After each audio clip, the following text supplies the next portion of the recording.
All right, in this video, we're going to show how to set up online banking services inside of QuickBooks.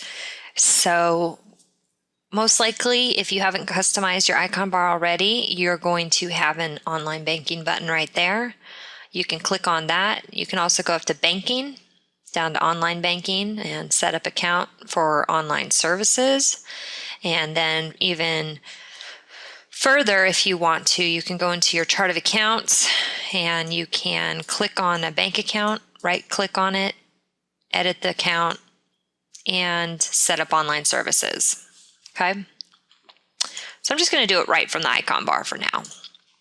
So you say online banking, it tells me you don't have any online banking accounts set up. Would you like to set them up now? Yes, please.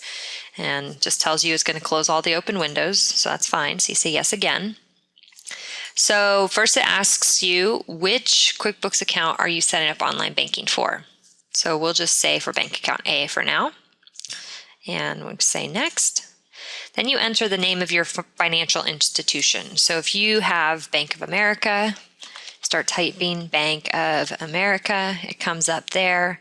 Okay, if you have, Chase, it comes up, Wells Fargo, comes up there. All right, so I'm going to choose Wells Fargo for now, and you can say next. Okay, so it's going to connect to the financial institution. Now there's two different ways with Wells Fargo. Every bank's going to be different. First, let me say that. Every bank's going to have a different way that they connect with QuickBooks. Some banks, they will have an export to IIF file and then import it into the QuickBooks file. It's not my favorite way to do it because that way you can actually export to IIF, import it into QuickBooks, and everything gets posted. It doesn't go through the actual online banking center area. The potential for error there is that if you import it twice, it means that it's going to be posted twice. And there's no way to mass delete those after you've already posted them. So that's not the way I prefer. Other banks have these things like Direct Connect. So you can download it to what's called a .qbo file. Web Connect, which is download to a .qbo file. And in the .qbo file, when you import it into QuickBooks, it gets imported into the online banking center.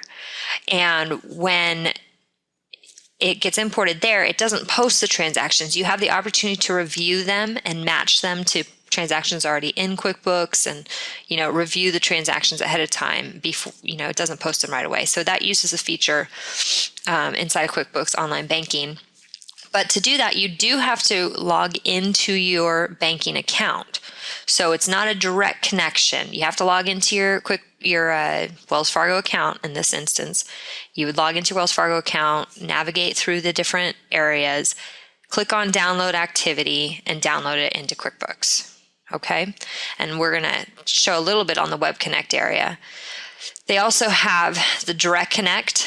Now, notice how QuickBooks gives you an option here. So Web Connect's usually free because it doesn't have anything with the bank. The bank doesn't usually charge you any money. Now, this is not QuickBooks charging you money when it talks about free.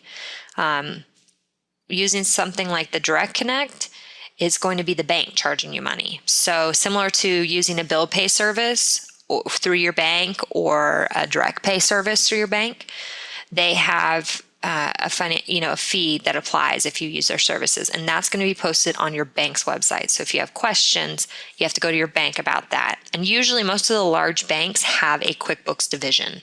So if you call in to your banker and you say, or you call in the 1-800 number and you say, I need help with connecting my QuickBooks to the bank, don't call QuickBooks, call your bank. Because that's the person who's going to have to give you the answers and make sure that you're set up the right way. QuickBooks basically says, we all use as many, we're used in so many different industries and by so many different customers that it's up to your bank to figure out how to work with us, not up to us to figure out how to work with every single bank. Okay. Direct Connect, what's the difference there between direct and web? First of all, it is a direct connection. Some banks do offer, if you write a check in QuickBooks, you can check mark a box and have it sent to your bank. So it'll do a bill payment through your bank. and send the check electronically. You don't have to physically cut a check. Again, some banks do that, not all. But you do have to look out because they do have fees that'll apply. So I'm just going to say Web Connect for now, and I'll show you. So now what it's going to do is it's going to take me in and it's going to tell me what are my steps. So first, you have to download your statements from Wells Fargo Bank. You go to your bank, you go to the download area, download statements, and they'll be imported into QuickBooks Online. Into QuickBooks here from the online banking. Okay. So it's pretty simple to set up.